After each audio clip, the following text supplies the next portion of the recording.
This video is sponsored by Skillshare. Hi everybody, welcome back to the channel. It's at this time when I get to look back and think about what really rose to the top. What was the cream of the crop? What were the best books I read in 2022? You know, I read some stinkers. It happens, that's life. Didn't read as much as I wanted to this year, unfortunately. You know, I graduated college, we moved to a different state. By the way, I set up a P.O. box. I know people have been asking me about that. So it's on the about thing, it's in the description, and then in the future, maybe we'll be doing a mail opening kind of videos. We'll see. I don't know. You know, 2023 is the year for experimentation. All right, on to the books. 5 Decembers. This Edgar Award-winning novel came out in 2021, I believe. It looks old, but it's not. It's just published by Hardcase Crime. This is basically a period piece. Although it is written like hard-boiled noir, beautiful, evocative writing style that's very crisp, no excess, no fat, just very lean. I love this style of writing, and not everyone can pull it off well. It's tough, but you know, James Kestrel does it. James Kestrel is the pseudonym for a writer called Jonathan Moore, who I'm reading some of his other books right now. So it stunned me. It starts off about a cop who works in Hawaii, and he's on a brutal murder case. It just happens to be 1941. Certain stuff happened in Hawaii, you know, in 1941, in December specifically. A lot of the intimate, like, detective crime stuff in there with the huge, massive canvas of world history. Tons of twists. I mean, I've thought already about rereading this, even though I read it not too long ago. It just, not only does it have that like thrilling intensity and excitement, but it has that emotional punch, longing of sadness, of time passing people by. So I've talked about this in other videos. Do yourself a favor, buy this book, pick it up, read 5 Decembers. The next book I want to talk about, I'm kind of surprised to include on this list because I didn't think I would. You know, I was looking over the stuff I read throughout the year and I thought, you know what, actually that does hold up. Connected with it in a weird way. And that book is Hitman by Lawrence Block. Lawrence Block is in the great tradition of, you know, hard-boiled, crime fiction.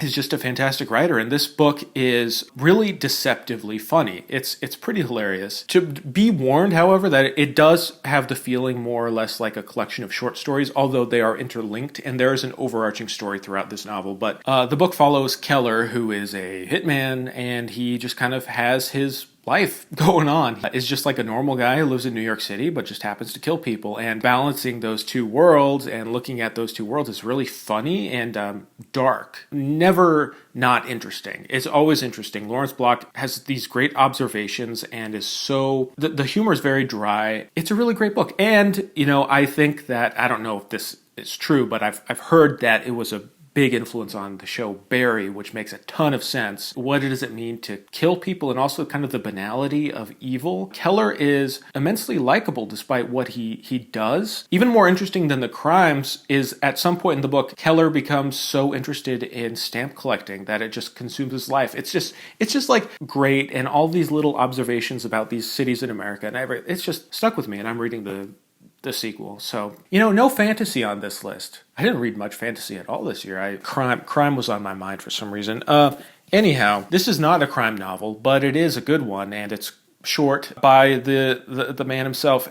Cormac McCarthy's The Road. So many people have read this. I mean, it's Oprah's book club, probably McCarthy's most popular book, but I read it this year for the Disturbing Books Challenge. I was surprised at how emotionally impactful this was. So many people talk about how depressing this book is. It is about a post-apocalyptic situation, but we're basically following a father and son as they try to survive. The world has basically ended. Everything's just ash, and there's like, you know, nomadic tribes of people running around killing each other, and they're just trying to survive, and there's no hope, is about the love that the father and son have for each other. And it's this, nothing in McCarthy's novels I've ever seen approaches this kind of like spiritual like intensity. I wouldn't say it's like a religious book. There's nothing specifically spiritual about it, but this drive and this love deep down, that it's like a book that has faith in something, you know. And by the final few pages, I mean, the whole book, you know, hinges on its prose, on its style, and how it, you know, McCarthy can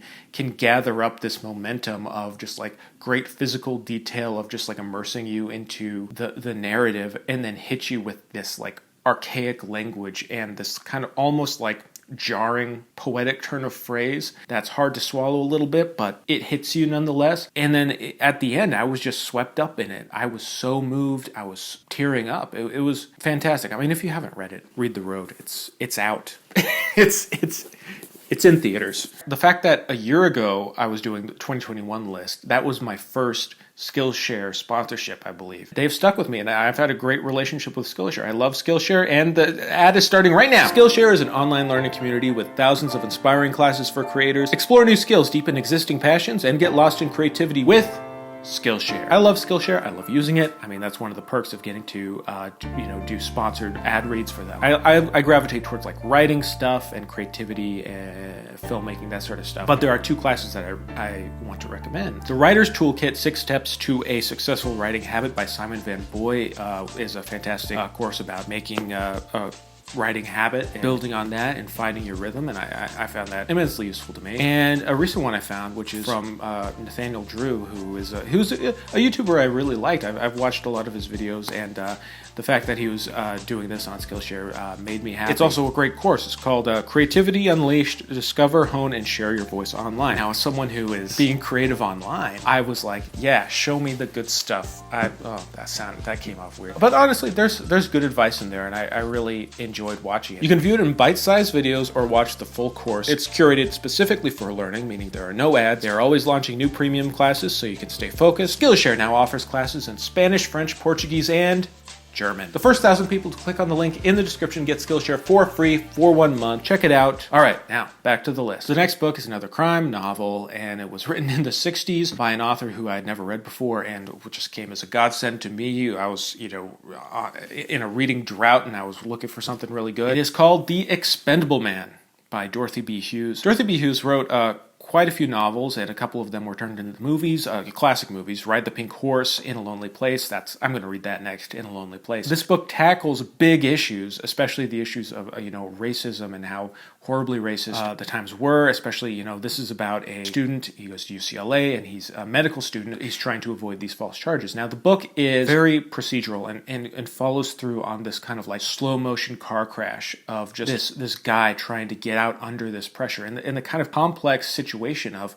trying to get ahead of the story, trying to outwit the cops. The book is written beautifully and has just a great sense of period detail. And for its time, it was extremely, there are very dated elements to this book, but for its time, I thought it was really powerful and really made a statement. And I'm really glad to see this book, getting discovered and pushed. I'm getting a resurgence, and I hope Dorothy B. Hughes is overall. But God, just an incredible book. Parts of it feel very progressive. There are elements that are quite antiquated and not so great, especially involving abortion. So overall, it's just like a stunning work of fiction, and in what it's trying to do and say, I think it exceeds, and I'm really happy I read it. So check it out if you want something old that feels a little new. Now, my final book, and I'm going to say my favorite read of 2022. I don't think it'll be a surprise to those who watch these videos. This surprised me quite a bit, and I don't know why I felt compelled to read it at the time I did, but wow, I'm so glad I did. The book is called Wuthering Heights, Emily Bronte. I have to thank a couple channels,